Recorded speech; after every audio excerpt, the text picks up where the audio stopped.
ইসরায়েলকে বৈধতা দেওয়ার জন্য আজকে বাংলাদেশের বর্তমান সরকার সেই ভিসা নীতি চালু করা বিভিন্ন ধরনের ঘৃণ সিদ্ধান্ত গ্রহণ করেছে। আমরা বলবো এই সরকারও ধোঁকাবাজ, মুখে একটা তার ভিতরে কাজ আরেকটা। এর বিরুদ্ধে আমাদের সংগ্রাম করতে হবে। এই বাতিলের বুকুর বচন আমাদের বাংলার জমিনে করতে হবে। আপনি কি আগে জানতেন না যে যে আগেও দুর্নীতিবাজ সে ক্ষমতায় গেলে দুর্নীতি করবে? এটাই হলো বাস্তবতা।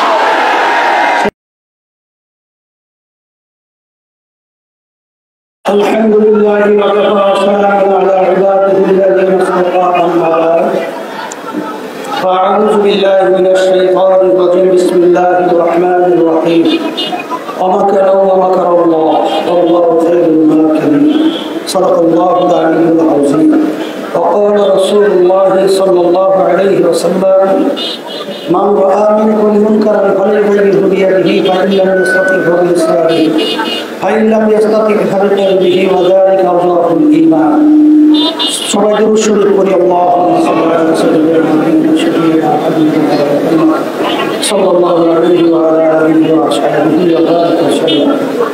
ইসলামী আন্দোলন বাংলাদেশ কেন্দ্রীয় কমিটি কর্তৃক আয়োজিত আজকের এই প্রতিবাদ সভায় আমরা উপস্থিত হতে পেরেছি, শুকরিয়া কারণ করি আলহামদুলিল্লাহ।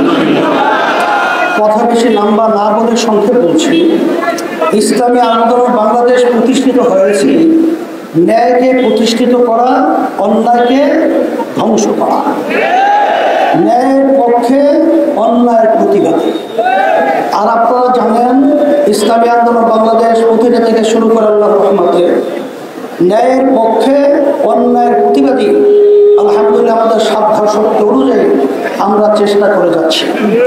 তারই একটা অংশ হিসাবে আল্লাহ রাসূল সাল্লাল্লাহু আলাইহি ওয়াসাল্লাম বলেছেন যে তামাম দুনিয়ার মুসলমান কার জাসাদের ওয়াহিদ, একটা শরীরের মতো। শরীরের যে কোনো জায়গায় আঘাতপ্রাপ্ত হলে যেরকম সর্বত্র তার আঘাতের ব্যথাটা ছড়িয়ে পড়ে, আজকে ফিলিস্তিনের মধ্যে আমাদের মুসলমানদের উপরে, আমার মাদের উপরে, আমার বোনদের উপরে, আমার মায়ের কোলের সন্তানটার উপরে যেভাবে নির্মমভাবে হত্যাযজ্ঞ নির্যাতন পরিচালনা করা হচ্ছে জালেমদের পক্ষ থেকে, ইসরায়েল জালেম। আজকে আশ্চর্য সবচেয়ে বড় হলো যে আজকে আমেরিকা বিভিন্ন সময়ে বিভিন্ন ভালো ভালো মুখরোচক বিভিন্ন স্লোগান কথার মাধ্যমে শান্তির নামে মানবতার পক্ষে বিভিন্ন ধরনের বক্তব্য তারা সম্পূর্ণ ধোঁকাবাজি, মানুষকে ধোঁকার মধ্যে ফেলিয়ে আসলে মূলত ওরাই হলো মূলত সবচেয়ে বড় জালেম, ওরাই হলো সবচেয়ে বড় মানবতার বিরোধী। আজকে দুঃখ হয় আমাদের বাংলাদেশ সরকার উপরে তো দেখি ফিলিস্তিনের পক্ষে সুদ ছাপাই যাচ্ছে, কিন্তু যেই বাংলাদেশের পাসপোর্টের মধ্যে যেখানে ইসরায়েলি আপনার অ্যাকসেপ্ট যেটা কি আপনার ভিসা যেটা উঠানো ছিল বর্তমান সরকার, সেই আবার আমাদের পাসপোর্টের ভিতরে ইসরায়েলকে বৈধতা দেওয়ার জন্য আজকে বাংলাদেশের বর্তমান সরকার সেই ভিসা নীতি চালু করা বিভিন্ন ধরনের ঘৃণ সিদ্ধান্ত গ্রহণ করেছে। আমরা বলবো এই সরকারও ধোঁকাবাজ, মুখে একটা তার ভিতরে কাজ আরেকটা।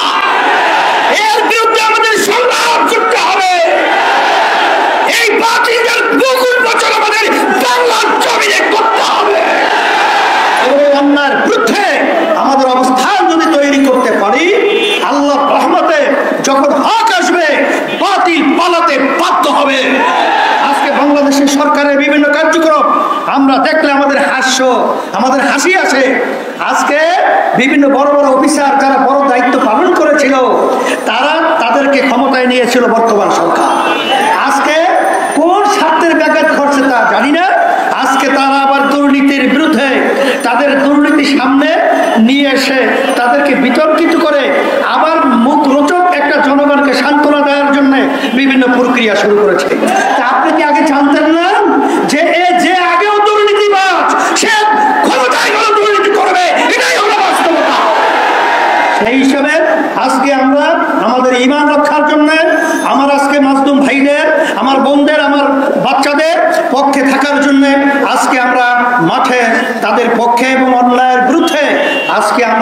মিছিলে অংশগ্রহণ করব এবং সব সময় আমরা ন্যায়ের পক্ষে অন্যায়ের পক্ষে বিরুদ্ধে অবস্থান তৈরি করব এবং ইসরায়েলি পণ্য আমরা এটা বর্জন করব এবং যারাই নাকি ইসলাম মুসলমানদের বিরুদ্ধে মানবতার বিরুদ্ধে তাদের সকলের পণ্যই আমরা বর্জন করব এবং ওদেরকে আর্থিকভাবে আমরা সহযোগিতা করব না। এই আশাবাদ ব্যক্ত করছি। সকলকে ধন্যবাদ জানিয়ে সাংবাদিক বন্ধু সহ আজকে আমাদের মিছিলের অংশ